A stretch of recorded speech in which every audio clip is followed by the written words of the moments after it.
Greetings, YouTube. I have some interesting people that watch my videos and follow my channel.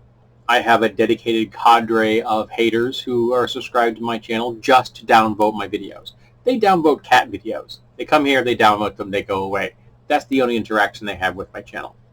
Of course, I attract trolls and I attract bigots on a regular basis, and edgelords.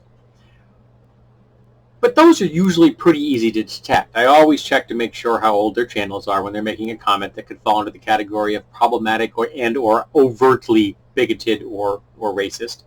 And if the channel is like less than 3 months old and it's got like no views on it and stuff, or sometimes the channels will be like the same day that the comment was made. Those always make me smile. I usually insult them for having the gall to use a sock puppet account that's so young. And then I ban them and I move on with my day. It is rare that I do not block someone on my channel every single day, sometimes multiple times a day. And I've got less than 6,200 subscribers. So I can't imagine what it must be like if someone talks about politics or social issues and they have hundreds of thousands or millions of subscribers. That's the reason they have to have a team. There are people whose job it is to curate comments and weed out all of the edgelords and the trolls and the bigots. But there's a particular variety that I attract when it comes to certain types of bigots. And their behavior is almost pathological. And I know they're real people. Their channels are older. They've been around for sometimes as long as I have been on YouTube or longer. And they're not the same person. They have different subscriptions. They have different viewer rates. They're real people.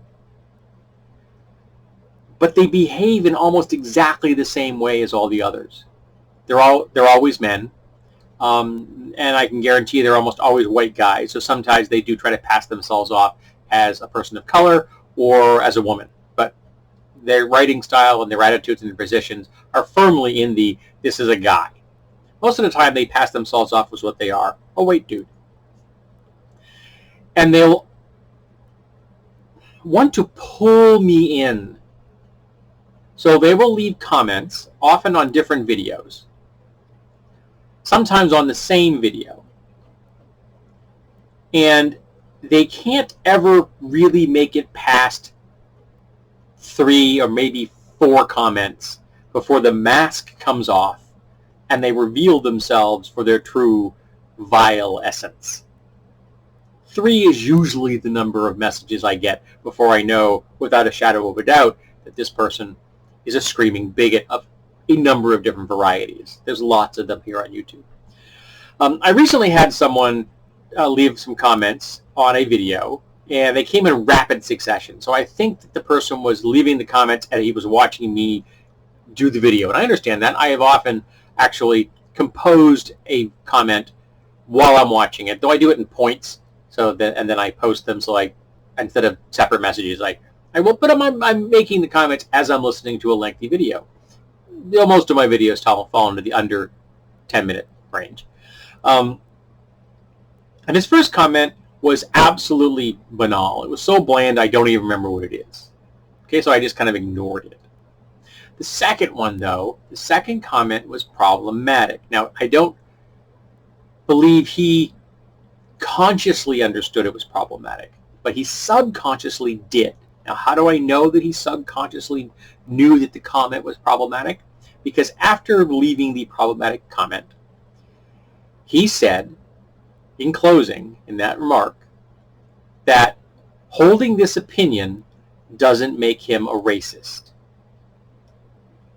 Which means he knew that the comment was problematic and that it could be perceived as a overtly racist comment, or at least supporting white supremacy in America. He was conscious of it, or at least subconscious of it, because he had to defend himself. If he really was a good troll, or a good edgelord, or a smart bigot, he wouldn't have left that closing comment. And I often see this. A banal comment, a self-defense comment, and then you get to the one where the mask falls away. And the third comment he left on the video, and the only one I replied to, because I read them chronologically, and his comment was that wanting white culture to be dominant in America. No, it doesn't. Let me get this right now. Am I wrong for wanting white culture to be dominant in America? That's what it was. Because so it was a question. Am I wrong for wanting white culture to be dominant in America? And that's the comment I replied to, and the title of this video, which is that, in capitals, makes you a racist. And then he went away. But I find it fascinating that this type of person, this type of guy, they can't not reveal themselves. They can't keep it in. They have to let it out. There is no holding back. There is no restraint. They must be overtly racist or bigoted, because sometimes I get them because they're misogynist, sometimes I get them because they're transphobic, or they're homophobic, or they're Islamophobic, but mostly racism, because racism is the biggest issue that America faces, ever has, and ever will. Not that misogyny and homophobia and transphobia and religious zealotry are not just as important, in my mind at least, but it's, let's face it, racism is the biggest issue in America that we're dealing with right now. But it's an intersectional issue, and how that functions varies from group to group to group. That's why I'm an intersectional feminist, because I understand that there are lots of different kinds of connections, and they interfere and they complicate things in ways that are not easy to grasp. But I would love to get inside the head of these guys from a distance, so that I could back away very quickly, just so I could find out what it is that's going on that makes them think they're being so suave, so duplicitous, so I'm sneaking this, he'll never notice. And then they can't ever get beyond like the third or fourth comment before it's blazingly obvious that they're a bigot. I don't remember the guy's channel name. Doesn't matter. He's gone. He's not coming back. But I've lost count of the number of guys like this I've met over the years. I have encountered a couple of legitimate trolls who have at least been entertaining, because they were able to craft cogent and cognitively sensible comments, as opposed to just blathering, screaming into the void kind of thing. And I've actually even, for a troll, you're very entertaining before I block them. But they're always leaving horrible things. And interestingly, it's the more vile the comment is, the less likely I will get a notification through the bell, the less likely I will get a notification through email, and the comment will just show up on my channel in the dashboard.